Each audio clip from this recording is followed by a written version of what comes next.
My son told his colleagues, "I was the janitor who cleaned his building, so I made sure he had nothing left to clean."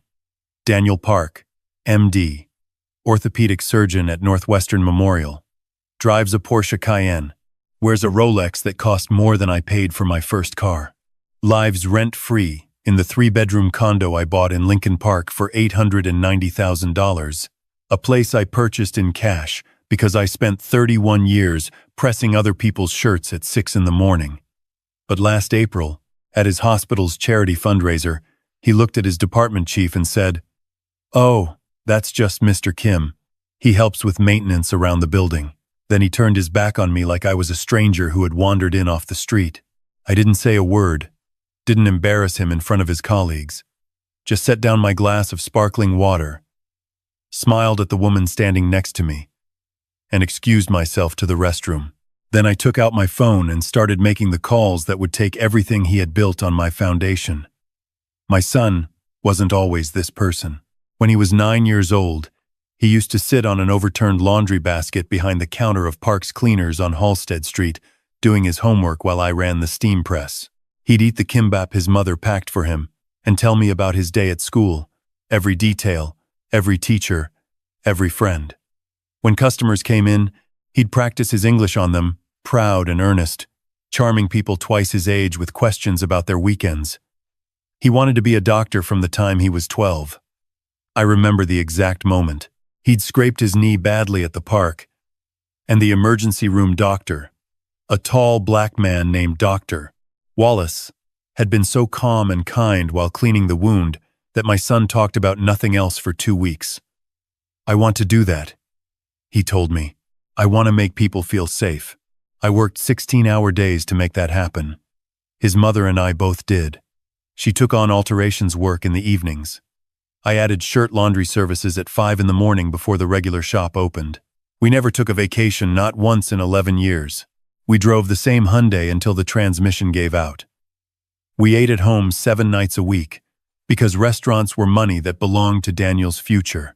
He graduated from the University of Illinois at the top of his class, got into Northwestern Medical School. I remember driving him to orientation, watching him walk through those glass doors in a shirt I had pressed myself the night before. My son, the doctor. The first sign that something had shifted was the name. Not legally, he's still Daniel Junho Park on every official document. But professionally, he introduced himself as Daniel Park. Never Junho, never anything that sounded too Korean. When I asked him about it once, he said it was just easier for patients to remember. Easier to forget where you came from, I thought. But I didn't say it. Then he stopped bringing friends to the shop. When he was in medical school, he used to bring his study group in sometimes, and I'd make them coffee and listen to them argue about anatomy. After his residency, after he joined Northwestern's orthopedic department, that stopped. If I called him while he was with colleagues, he kept the conversation short. "Just my dad," he'd say to whoever was nearby. "Yes, he's fine. I'll call you back." The condo came 3 years ago. He'd been renting an apartment in Wicker Park, spending $2,800 a month, and when the lease came up, I told him he should let me help. I'd been saving. His mother had passed the year before, and the money we'd set aside for our retirement was just sitting there, not being used the way we had planned. Lincoln Park, close to the hospital, a good building, 3 bedrooms so I could stay when I visited from Cleveland, where I'd moved after selling the shop. He picked the unit, chose the furnishings, hired an interior designer who charged $15,000 to fill the space with gray couches and abstract prints that looked like the inside of a machine. Nothing warm, nothing personal, nothing that looked like anyone actually lived a life there. When I suggested bringing the framed photo of his mother and me on our wedding day, he said it didn't fit the aesthetic. I paid the full amount, wrote the check in his presence, my name on the account, his name on the deed as a gift. He said thank you the way someone says thank you to a valet. The maintenance comment wasn't the first time. There was a dinner 6 months before the fundraiser. His friend from med school, a cardiologist named Scott, came to the condo with his wife while I was visiting from Cleveland. I'd spent the afternoon making japchae and galbi, the way Daniel used to beg me to make when he was a child. Real food. Food that takes time and care and hands that know what they're doing. Scott's wife walked into the kitchen, saw the spread, and said, "Oh, wow. This looks incredible. Did you cater this?" Before I could answer, Daniel said, "Mr. Kim helps out around the place when he visits." And then he steered them toward the living room. Mr. Kim, not my father, not the man who fed half of Cleveland's Korean community for 3 decades, not the person who made impossible. Mr. Kim, the helper. I stood at the stove and finished plating the food. I didn't say anything, but I started paying attention in a different way after that. I noticed that the photo of his mother and grandmother I had mailed him framed, hand-delivered to his building's doorman, was in the hall closet when I looked for it 2 visits later. I noticed that when his colleagues called or texted, he never mentioned me by relation. I noticed that the shelf of Korean cookbooks his mother had kept, books I had brought from her kitchen after she passed, were gone from the condo entirely. In their place were coffee table books about Swiss architecture and French wine. The charity fundraiser was on a Thursday evening in April. Northwestern's annual gala for the Hospital Foundation. Black tie.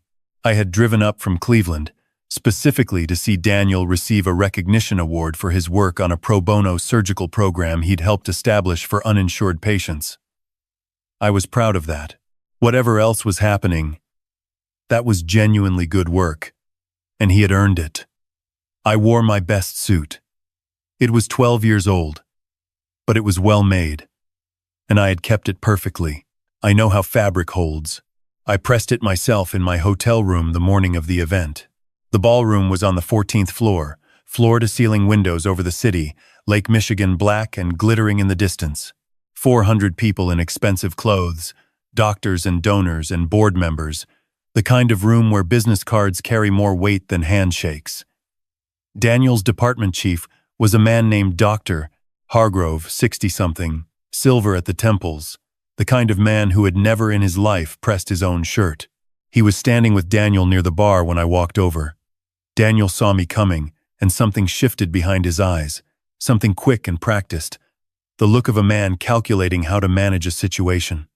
"Doc Hargrove," I said, "I've heard a great deal about you. Daniel speaks highly of your leadership."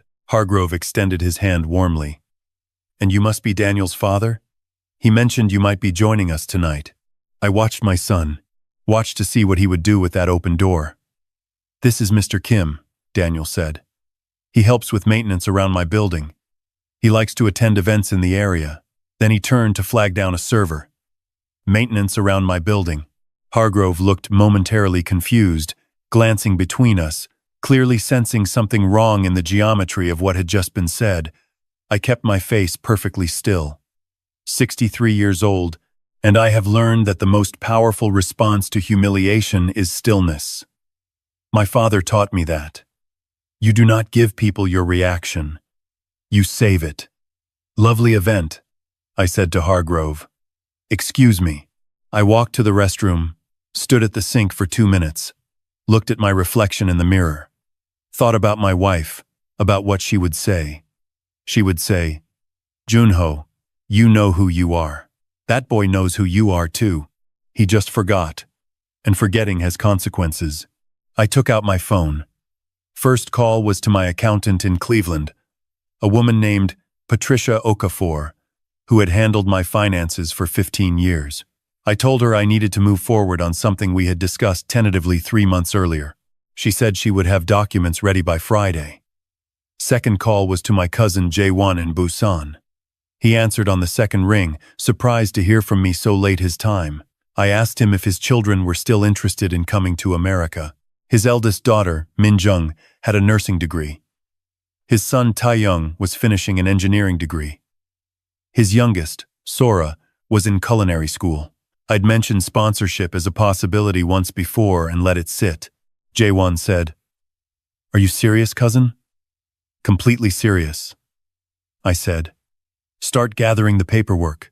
Third call to my real estate attorney, a man named Gerald Whitmore, who had handled the sale of my dry cleaning business 2 years prior. "Gerald," I said, "I need you to look at the condo title and tell me what my options are." He said he'd review everything first thing in the morning. I walked back into the ballroom, watched my son accept his award, watched him give a speech about compassion and community and the responsibility doctors have to serve people who have no one else in their corner. He was good at it. He had always been a gifted speaker. I applauded with everyone else. Then I drove back to my hotel, ordered room service, and slept well for the first time in months. The meeting with Gerald happened 2 days later, over the phone, because Gerald is efficient and I raised him to be. Not literally, but men like Gerald were built by men like me, who showed up and paid on time and treated their word as a contract. Gerald explained that because I had purchased the condo outright as a gift and transferred the title fully to Daniel's name, I had no legal claim to the property itself. But I owned something else. When I had gifted the condo, I had structured a private loan agreement, Gerald's idea at the time, a protection mechanism where Daniel agreed in writing to repay a nominal sum over 20 years, essentially a formality, never intended to be called. Gerald told me that if I chose to accelerate the note, Daniel would technically be in default and the agreement carried provisions I was entitled to enforce. I told Gerald to prepare the notice. My second move took 6 weeks. Immigration paperwork for 3 family members is not fast. But David Chung at a firm on Michigan Avenue had processed cases like this before. Min Jung, Ta Young, and Sora. Nursing, engineering, culinary. All unmarried, all with clean records, all hungry for what this country could give them. The legal costs came to $180,000, including settlement funds and first-year support commitments. I wired the money in 2 installments. My third move was the one that required the most patience. Daniel's hospital was hosting a department dinner in late September, a smaller event than the spring gala, maybe 60 people, at a restaurant in River North, senior staff, attending physicians, key donors. Daniel had mentioned it to me in passing during one of our brief Sunday calls, the kind of calls where he answered questions about his week with 3 sentences and then said he had to go. I asked if I could attend. He paused a beat too long. "It's really a work thing, Dad." I said I understood. I went anyway. Not to the dinner, I'm not a cruel man, and I had no desire to embarrass him in front of his colleagues without reason. I went because Minjung, Taeyong, and Sora had arrived at O'Hare that morning, and I wanted Daniel to know that his family had come home. I sent him a text at 7:30 p.m. while he was at the dinner. "The papers from Gerald's office should have arrived at your building today. Call me when you're free. There are also some people I'd like you to meet." He called at 9:15, voice tight. "What papers? What people? Come see me tomorrow morning. I'll explain everything." He came at 8. Still in his gym clothes, which meant he hadn't slept well, which meant the building's doorman had handed him the envelope the previous evening and he'd spent the night reading it. I was sitting at the kitchen table of the short-term rental I'd taken in Streeterville, 2 bedrooms, nothing fancy. Minjung was on the couch with her nursing certification folders spread across the coffee table. Taeyong was at the small desk in the corner, his laptop open. Sora was in the kitchen making breakfast, the smell of doenjang jjigae filling the apartment. Daniel stepped inside and stopped. Minjung stood up. "Cousin Daniel, I'm Minjung. Uncle Junho has told us so much about you." She said it in careful, warm English, the way people speak when they've practiced a greeting because they want to get it right. Daniel looked at me. "Sit down," I said. He sat. Sora brought out 2 bowls without being asked, set one in front of him, one in front of me, and went back to the kitchen. The gesture was so natural, so instinctively generous, that I saw something flicker across Daniel's face. A memory, maybe. The way his mother used to put food in front of people without asking. "The notice from Gerald is real," I said. "I'm not going to pretend otherwise." "Dad, you can't." He stopped. Started again. "That loan was never meant to be called. We both know that. We do. And we both know a lot of things that were never meant to be said out loud. Until they were." He looked down at the bowl in front of him.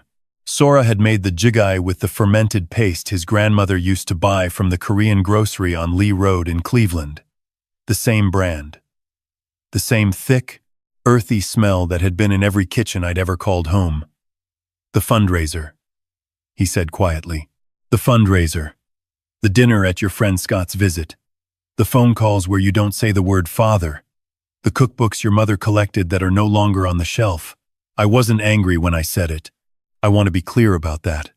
I have been angry in my life when my visa application was rejected the first time. When a customer accused my shop of losing a jacket that he had never brought in. When a drunk man outside my store called my wife a name in 1997 and walked away before I could respond. I know what anger feels like. This wasn't anger. This was a reckoning. I tried to talk to you once before," I continued. 2 years ago after Christmas, when you told me not to speak Korean on the phone when your colleagues were around.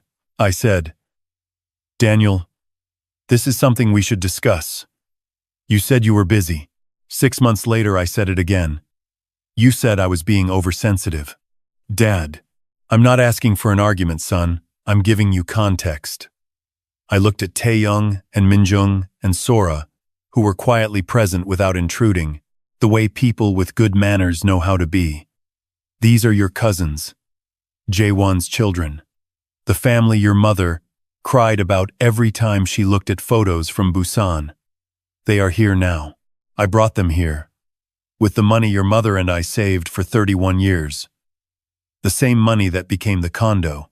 You called in the note to get back at me. I called in the note to have an honest conversation we were never able to have any other way. Because every time I tried to reach you as a father, you closed a door. So I used the one door I still had a key to. He sat with that for a while.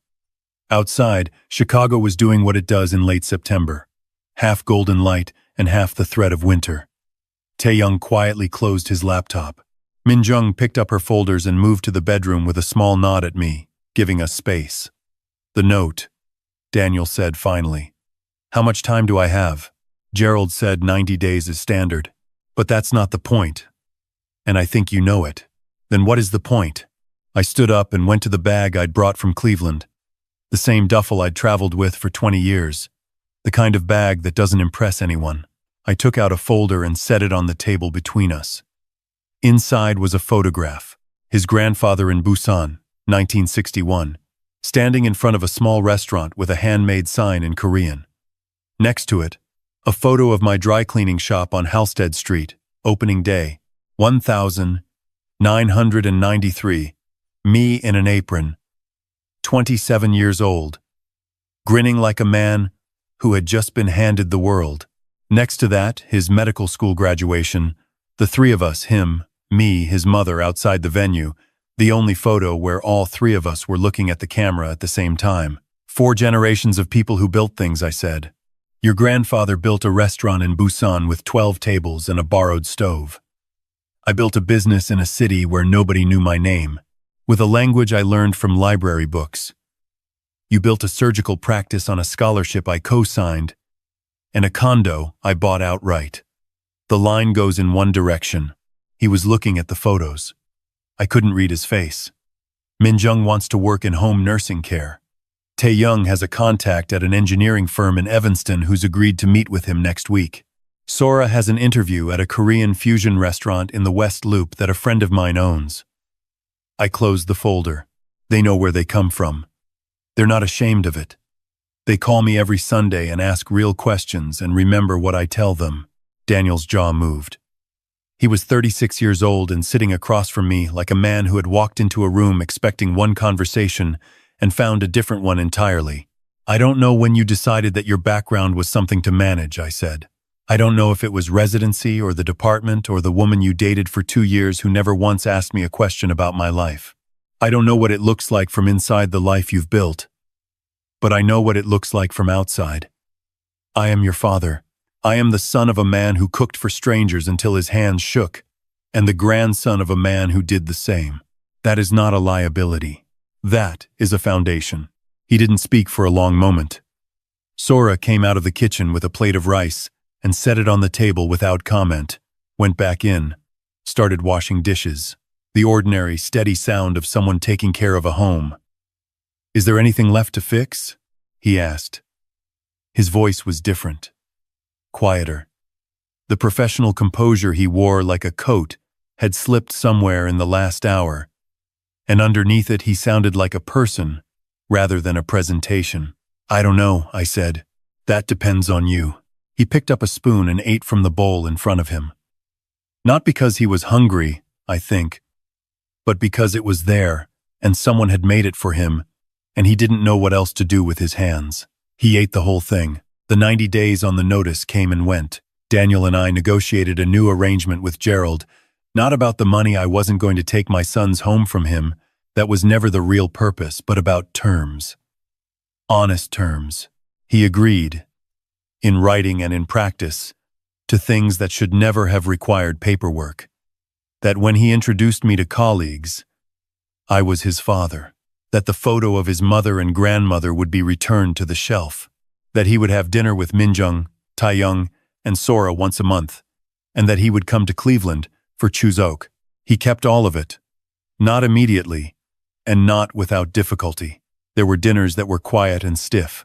A Chuseok visit where he and Taeyong sat on opposite ends of the couch and didn't know what to say to each other. Minjung helped. She had the kind of warmth that doesn't require a response. She just kept feeding people and asking questions, the way women in our family always have. 6 months later, I was sitting in Sora's restaurant, the one in the West Loop. She had been hired at 3 weeks after arriving in Chicago. She had worked her way into a junior chef position in 4 months, which her Korean culinary school friends in Busan thought was remarkable, and which I thought was exactly what I expected. She makes a version of galbi jjim with a short rib technique she learned in the restaurant that has been ordered on every table since she put it on the menu. Daniel came in on a Saturday, not because I asked him to, but because Minjung had told him about the galbi jjim and he had wanted to try it. He sat across from me and looked around the restaurant, taking in the space. Warm lights, honest food, people leaning across tables talking. He said, "I heard Dr. Wallace might be retiring." I said, "Who?" "The emergency room doctor. The one I wanted to be like when I was 12. He was looking at the menu. I've been thinking about him lately. What it was about him that made me want to do what I do." I waited. "He wasn't impressive," Daniel said. "I mean, he wasn't anything special by the standards of medicine. He just made a 9-year-old feel like someone was paying attention, like he mattered."